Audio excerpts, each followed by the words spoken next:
قلنا قبل كده في مشكلتين في النادي الاهلي، ولو المشكلتين دول اتحلوا اداء النادي الاهلي هيبقى عالمي، ولازم المشكلتين يتحلوا مع بعض. واول مشكله هي الصفقات، وتاني مشكله هي الاداء الفني عند كولر. وطلعنا غلطنا في الاداره وقلنا على الاداره اداره بخيله مش عايزه تجيب صفقات للنادي الاهلي، وسوء اداء النادي الاهلي هي قله الصفقات وكتر الاصابات في النادي الاهلي.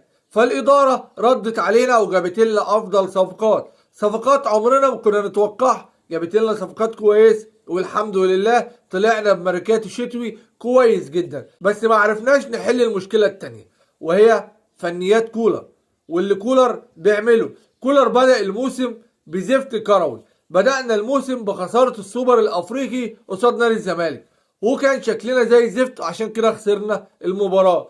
قلنا هنعوض في مباراة السوبر المصري، وكنا هنخسر مباراة السوبر المصري بسبب الأداء، لولا إن شيكابالا ضيع ضربة جزاء، وقلنا الحمد لله كسبنا السوبر المصري. بعدها على طول مباراتنا مع نادي الزمالك، وكان سكوادنا كان أفضل بكتير من نادي الزمالك، وتعادلنا مع نادي الزمالك وضيعنا نقطتين من الدوري المصري. وقلنا كولر أداؤه هيتعدل، بس المشكلة طلعت في كولر. هنمشي كولر امتى؟ وقت ما نخسر بطولة؟ لا، مش عايزين نخسر بطولة عشان نمشي كولر، لان كولر بخيل فنيا. ايوه بخيل فنيا. وقت ما بيجي فريق يلعب قصاده دفاعيا ما بيعرفش يحل، ما بيعرفش يعمل اي حاجة، ما بنشوفش جمل، ما بنشوفش ضربات حرة مباشرة فيها جمل، حتى الركنيات ما بنستفادش منها. لولا محمد هاني وهدف محمد هاني كنا طلعنا بالتعادل امبارح. ما عملناش غير هجمتين، هجمة الهدف وهجمة امام عاشور اللي ضيعها. جبنا الكولر افضل الصفقات، بس هو ما عندوش فنيات وبخيل فنيا. هتطلع تقول لي ما هو كسب بطولات ازاي مع النادي الاهلي؟ هقول لك كسب بطولات مع النادي الاهلي عشان الراجل لسه جاي جديد، اللي عنده طلعه، ما عادش عنده حاجه تانية. واللعيبه هي كانت عايزه تكسب بطولات، وكسبنا بطولات بروح الفانلة الحمراء. فلو هنفضل على كده احب اقول لك ان احنا مش هناخد ولا بطوله، فنمشي كولر عشان نصلح اداء النادي الاهلي. هتقول لي الراجل ما خسرش.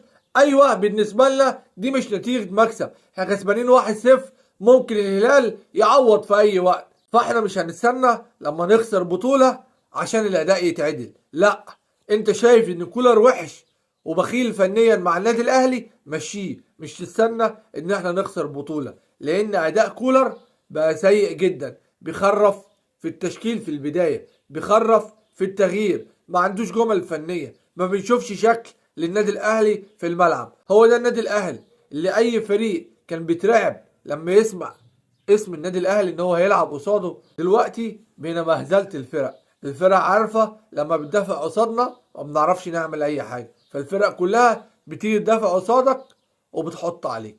فكولر يرحل دلوقتي قبل بكره، فربنا يسترها علينا في مباراه العوده بقى. بس كده، يلا سلام.